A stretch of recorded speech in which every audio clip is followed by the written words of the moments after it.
নমস্কার বন্ধুরা, job updates and news চ্যানেলের পক্ষ থেকে তোমাদের সকলকে জানাই স্বাগত।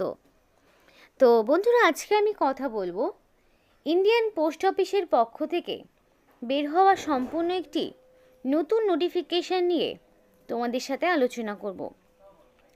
আগেই বলে রেখে, এটা কিন্তু কোনো জিডিএস নয়, মানে গ্রামীণ ডাকসেবক কিন্তু এটা নয়। এটা হচ্ছে তোমাদের গ্রুপ সি পোস্টে নিয়োগ করা হচ্ছে, যেখানে খুব ভালো মানের বেতনও রয়েছে। আর এখানে মিনিমাম যদি তোমার বয়স হয়ে থাকে 18 বছর, সাথে তুমি যদি করে থাকো মাধ্যমিক পাস, সেটা যে কোনো রেকগনাইজ বোর্ডের পক্ষ থেকে, তাহলে তুমি অবশ্যই আবেদন জানাতে পারবে।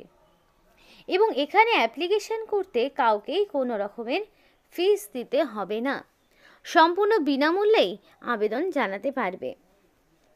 এবং তার পাশাপাশি এখানে তোমাদের সম্পূর্ণ অ্যাপ্লিকেশন প্রসেস, কিভাবে নিয়োগ করা হচ্ছে, বেতন কাঠামো কী রয়েছে, সম্পূর্ণটা আলোচনা করব, যেটা ইন্ডিয়ান পোস্ট অফিসের পক্ষ থেকে জারি হয়েছে। তো চলো দেরি না করে সম্পূর্ণ ডিটেলস জেনে নেব। কিন্তু তার আগে প্রত্যেকের কাছে একটাই রিকোয়েস্ট জানাবো, যে যারা এখনও আমাদের এই চ্যানেলটিকে সাবস্ক্রাইব করোনি, তারা ঝটপট চ্যানেলটিকে সাবস্ক্রাইব করে পাশে থাকা বেল আইকনটি ক্লিক করে দাও, যাতে করে পরবর্তী সমস্ত ইনফরমেশান পেয়ে যেতে পারো। তো চলো বন্ধুরা, দেরি না করে এবার অফিসিয়াল নোটিশ নিয়ে বিস্তারিত আলোচনা তোমাদের সাথে শুরু করব। তো ফার্স্টেই আমি তোমাদের দেখাতে চাই, এখানে তোমাদের স্কেল অফ পে, মানে তোমাদের পে স্কেলটা কী রয়েছে, বেতন কাঠামো কী রয়েছে, সেটা আগে তোমাদের দেখাই। তো দেখো, এখানে তোমাদের যে বেতন থাকছে সেটা হচ্ছে 19,900 থেকে শুরু করে 63,200, মানে পে লেভেল 2 অনুযায়ী তোমাদের এই স্যালারিটা দেওয়া হচ্ছে। যেখানে তোমাদের সম্পূর্ণভাবে দেখো, এখানে তোমাদের গ্রেড পে থাকছে 1900। তো সব মিলিয়ে তোমরা কিন্তু মোটামুটি 22 থেকে 25,000 টাকা পার মান্থ স্যালারি পেয়ে যাচ্ছ, যেটা গ্রুপ সি পোস্টের আন্ডারে পড়ছে পোস্ট অফিসের পক্ষ থেকে। কারণ আগেই বলেছি, এটা কিন্তু গ্রামীণ ডাকসেবক নয়, কারণ সেগুলোতে একটু কম হয় স্যালারি। এবার দেখো, তোমাদের এখানে বয়সের স্ট্রাকচারটা কী রয়েছে সেটা দেখাবো। তো তোমাদের এখানে অ্যাপ্লিকেশন করা লাস্ট ডেট কিন্তু 19 তারিখ, এবং সেই অনুযায়ী মানে 19শে ডিসেম্বর অ্যাপ্লিকেশন করা লাস্ট ডেট। এবং এই 19শে ডিসেম্বরের মধ্যে তোমাকে সম্পূর্ণ অ্যাপ্লিকেশনটা কমপ্লিট করতে হবে। অ্যাপ্লিকেশন করতে হবে অফলাইনে।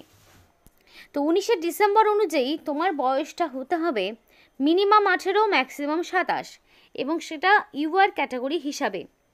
ইউআর ক্যাটাগরি হিসাবে ন্যূনতম 18 বছরের যেমন একদিন কম হলে হবে না, 27 বছরের একদিন বেশি হলেও অ্যাপ্লিকেশন করতে পারবে না। এবং সেটা 19/12/2024 অনুযায়ী তোমাদের বয়সটাকে কাউন্ট করে নেবে, মাধ্যমিক পাশের মার্কশিট বা সার্টিফিকেটে যে ডেট অফ বার্থ রয়েছে সেই অনুযায়ী।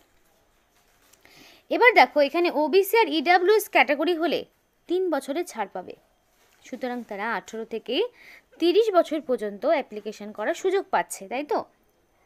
আর দেখো, এসসি এসটি হলে কি 18 থেকে তারা মোটামুটি 32 বছর পর্যন্ত অ্যাপ্লিকেশন করার সুযোগ পাবে, যদি তারা এসসি এসটি হয়ে থাকে। এক্স সার্ভিসম্যানদের জন্য সুযোগ রয়েছে। তো যারা এক্স সার্ভিসম্যান রয়েছে, তারা আপ টু, মানে যারা গভর্নমেন্ট সার্ভেন্ট রয়েছে, যারা বর্তমানে চাকরির সাথে যুক্ত, তারা আপ টু 40 ইয়ার্স পর্যন্ত অ্যাপ্লিকেশন করার সুযোগ পাবে। তাহলে স্যালারি, এজের এবং স্যালারি যে স্ট্রাকচার দেওয়া রয়েছে সেটা আশা করি তোমাদের কাছে ক্লিয়ার হয়েছে। নেক্সট কী ইনফরমেশান রয়েছে সেগুলো জেনে নেব। তো দেখো, এখানে বলা রয়েছে, দেখো 19/12/2024 এই তারিখের মধ্যে তোমাকে স্পিড পোস্ট বা রেজিস্টার পোস্টের মাধ্যমে পাঠাতে হবে, কোনো রকম অনলাইন বা মেল করলে হবে না। এবং এই অ্যাপ্লিকেশন ফর্মটি https://www.indianpost.government.in, এই যে অফিসিয়াল ওয়েবসাইটটি দেখছো, এই অফিসিয়াল ওয়েবসাইটটি ভিডিও ডিসক্রিপশন বক্সে দিয়ে দেব। সেখান থেকে তোমরা চাইলে এই অ্যাপ্লিকেশন ফর্মটি এবং তোমাদের যে নোটিফিকেশান সেটা ডাউনলোড করতে পারবে। তো এই লিঙ্কটা ডেসক্রিপশন বক্সে দেওয়া থাকবে, সেখান থেকে চেক করে নিও।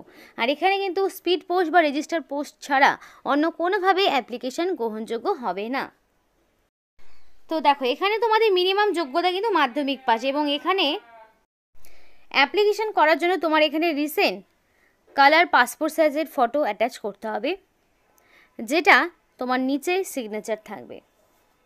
এবং name of the candidate in block letter, তো ব্লক লেটারে তোমার নাম লিখতে হবে।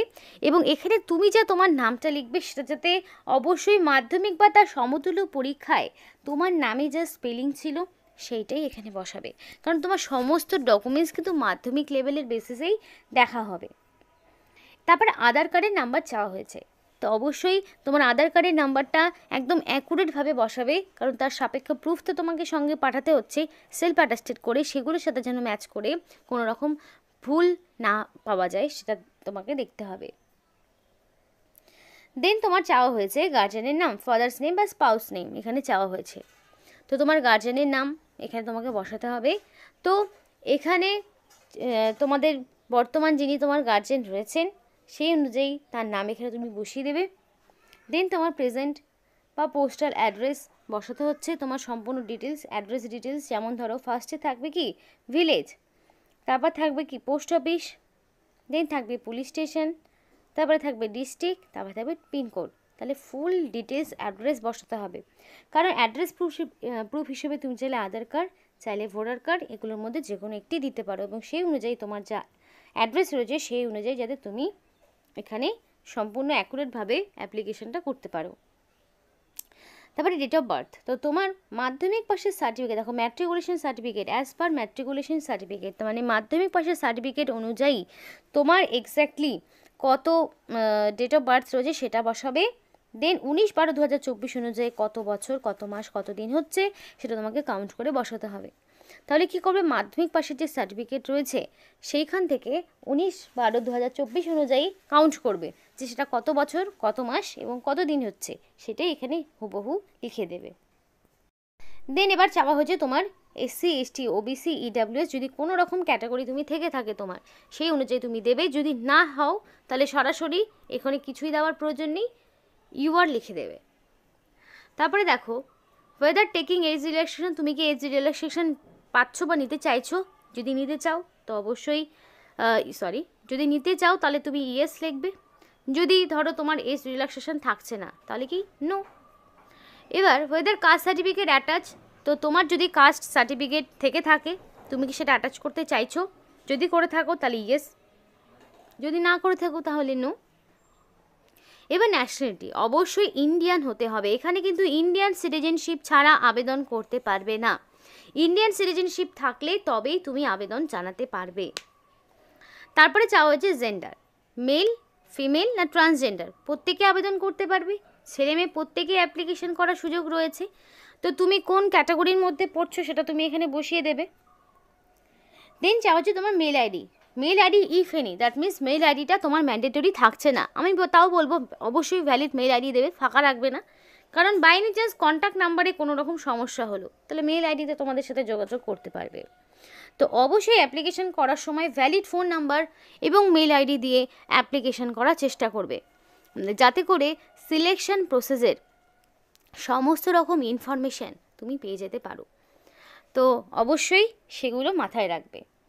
এবার দেখো তোমার এডুকেশনাল কোয়ালিফিকেশানের সমস্ত রকম ইনফরমেশান বসাতে হবে।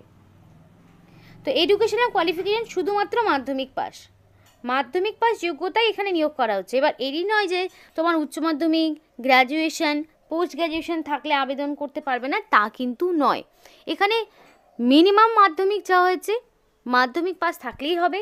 এবার এনি আদার অপশনে তুমি চাইলে এখানে কি করবে, এনি আদার অপশনে তুমি চাইলে তোমার হায়েস্ট যে এডুকেশনাল কোয়ালিফিকেশান সেটা বসাতে পারো। তো মাধ্যমিক যখন দেবে তখন year of passing, total marks কত পাচ্ছ, percentage, name of the board আর ইউনিভার্সিটি, সবটাই ডিটেলস দিতে হবে। এবার দেখো তুমি যখন মাধ্যমিক পাস করছো তোমার সেই সময় হিন্দিটা তোমার সাবজেক্ট ছিল কিনা মাধ্যমিক পাশে, যদি না থাকে তাহলে নো, যদি থাকে তাহলে ইয়েস দিতে হবে। দেওয়ার পরে এখানে তোমাকে লিস্ট দিতে হবে যে কী কী ডকুমেন্টস তুমি দিলে। তো সেলফ অ্যাটাস্টেড করবে অবশ্যই, ডিটেলস অফ এনক্লোজার এবং নাম্বার এখানে 1 2 3 4 যেগুলো ডকুমেন্টস দেবে সেগুলো নাম্বার দেবে। তো ফার্স্টেই দেবে এজ প্রুফ, তো এজ প্রুফ হিসেবে মাধ্যমিক পাশের সার্টিফিকেট দিয়ে দেবে। তারপরে বসাবে অ্যাড্রেস প্রুফ, অ্যাড্রেস প্রুফ হিসেবে আধার কার্ড, ভোটার কার্ড এগুলো দিয়ে দেবে, এবং আধার কার্ড তোমাকে এমনিও দিতে হবে কারণ আধার কার্ডের নাম্বার যেহেতু মানে ওখানে চেয়ে রেখেছে, তোমাকে দিতেই হবে। কাস্ট সার্টিফিকেট যদি থাকে দেবে, যার নেই তার দেওয়ার প্রয়োজন নেই।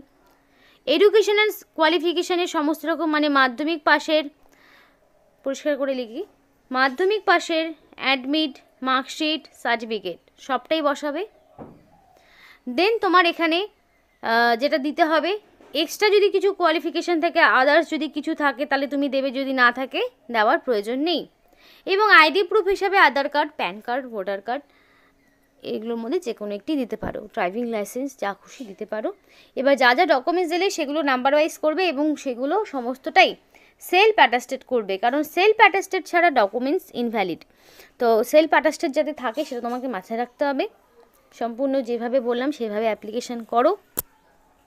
এখানে দেখো ডিক্লারেশন রয়েছে, যেখানে তোমার ফুল সিগনেচার করতে হবে, রানিং হ্যান্ড রাইটিংয়ে ফুল সিগনেচার করবে এবং প্লেসের জায়গায় প্লেস, ডেটের জায়গায় ডেট দেবে। এবার আর একটা দেখো ডিক্লারেশন 2 কাদের জন্য ম্যান্ডেটরি দেখে নাও। এটা এসসি এসটি ওবিসি ইডাব্লিউএস ক্যান্ডিডেটরা এই ডিক্লারেশন 2টাও ফিল আপ করবে, আর যারা ইউআর ক্যাটাগরি তাদের শুধু 1টা ফিল আপ করলেই হবে। তো ডিক্লারেশন 2 তো এখানে তোমার আইডি, নিজের নাম, যে তুমি এসসি এসটি ওবিসি কাস্ট সার্টিফিকেটে মানে কাস্টে বিলং করছো, তোমার প্রপার ডকুমেন্টস আছে, তাহলে সেই মতো দেবে, দিয়ে সিগনেচার, প্লেস এবং ডেট। মানে এসসি এসটি ওবিসিরা দুটোই করবে, আর যারা শুধুমাত্র ইউআর ক্যাটাগরি তারা শুধুমাত্র প্রথমেরটা করবে। এবার আলাদা করে দেখো কাস্ট সার্টিফিকেট রয়েছে, সেন্ট্রালাইজ কাস্ট সার্টিফিকেট, এগুলো তোমরা ফিল আপ করবে। ওবিসি হলে ওবিসিদের জন্যও রয়েছে, ওবিসি বা ইডাব্লিউএসদের জন্যও রয়েছে, প্রত্যেকের জন্য, মানে কাস্ট সার্টিফিকেট সেন্ট্রালাইজ না বের করলে হবে না। তো সেই মতো তোমাদেরকে করতে হবে, যে ওবিসিদের জন্য রয়েছে কাস্ট সার্টিফিকেট, তো এইভাবে এটা বের করতে হবে সেন্ট্রালাইজ সার্টিফিকেট। এবার দেখো এখানে যারা অ্যাপ্লিকেশন করবে তাদের তো অবশ্যই মিনিমাম কোয়ালিফিকেশন মাধ্যমিক চাওয়া হয়েছে, তার পাশাপাশি যদি তোমাদের 3 বছরের সার্ভিস করা থাকে হোমগার্ড বা সিভিল ভলেন্টিয়ার তাহলেও আবেদন করতে পারবে, এবং এটা ডিজেবল না থাকলেও সমস্যা নেই। কিন্তু মাধ্যমিক পাশের পাশাপাশি লাইট এবং হেভি মোটর ভেহিকেলের ওপরে অ্যাটলিস্ট 3 বছরের তোমার এক্সপিরিয়েন্স লাগবে, বা মোটর মেকানিজমের ওপরে তোমার নলেজ লাগবে, তবে আবেদন করতে পারবে। এবং এখানে তোমার একটা কম্পারেটিভ টেস্ট হবে, যেখানে মাল্টিপল চয়েস টাইপের কোশ্চেন থাকবে, ম্যাক্সিমাম মার্কস 80, 90 মিনিট সময়, কোশ্চেন পেপার ইংলিশ অথবা হিন্দিতে হবে। এবার এখানে minimum qualifying marks SC ST হলে 33% ইচ পেপারে পেতে হবে, ওবিসি ডাব্লিউএস হলে 37 এবং ইউআর হলে 40% মিনিমাম পেতে হবে। এবার পেপার 1, 2 হিসাবে দেওয়া রয়েছে যে comparative, practical, minimum maximum duration সম্পূর্ণটা দেওয়া রয়েছে। সিলেবাসও দেওয়া রয়েছে, জেনারেল নলেজ থেকে কি থাকবে, তারপরে দেখো জেনারেল ইন্টেলিজেন্স আর রিজনিং থেকে কি থাকবে, সবটাই দেওয়া রয়েছে। ফুল ডিটেলস কিন্তু নোটিফিকেশনে বলা রয়েছে। সিম্পল অ্যারিথমেটিক দেওয়া রয়েছে। তো এগুলো হচ্ছে তোমার ডিটেলস সিলেবাস, একদম ফুল ডিটেলস সিলেবাস তোমার দিয়ে দিয়েছে। তো তুমি চাইলে সেখান থেকেও নোটিফিকেশনটা একটু ডাউনলোড করে নিও অবশ্যই। তো বন্ধুরা, নিয়োগটি করেছে government of India ministry of communication department of পোস্টের পক্ষ থেকে করা হচ্ছে, যেখানে খুব ভালো সুযোগ রয়েছে অ্যাপ্লিকেশন করার। মানে ওভারঅল প্রত্যেকটি স্টেট থেকে অ্যাপ্লিকেশন করতে পারবে, ওয়েস্ট বেঙ্গল থেকেও অ্যাপ্লিকেশন করার সুযোগ রয়েছে। তো যেখানে কোনো রকম ফিস কিন্তু দিতে হচ্ছে না, অফলাইনে বাই পোস্টে মানে স্পিড পোস্টে অ্যাপ্লিকেশন করতে হবে। তো এই ছিল আজকে সম্পূর্ণ ভিডিও। ভালো লাগলে অবশ্যই লাইক এবং চ্যানেলটিকে সাবস্ক্রাইব করে আমাদের সাপোর্ট করো, আমাদের সাথে থেকো, পাশে থেকো। আর ভিডিওটি সম্পূর্ণ দেখার জন্য তোমাদের সকলকে জানাই অসংখ্য ধন্যবাদ।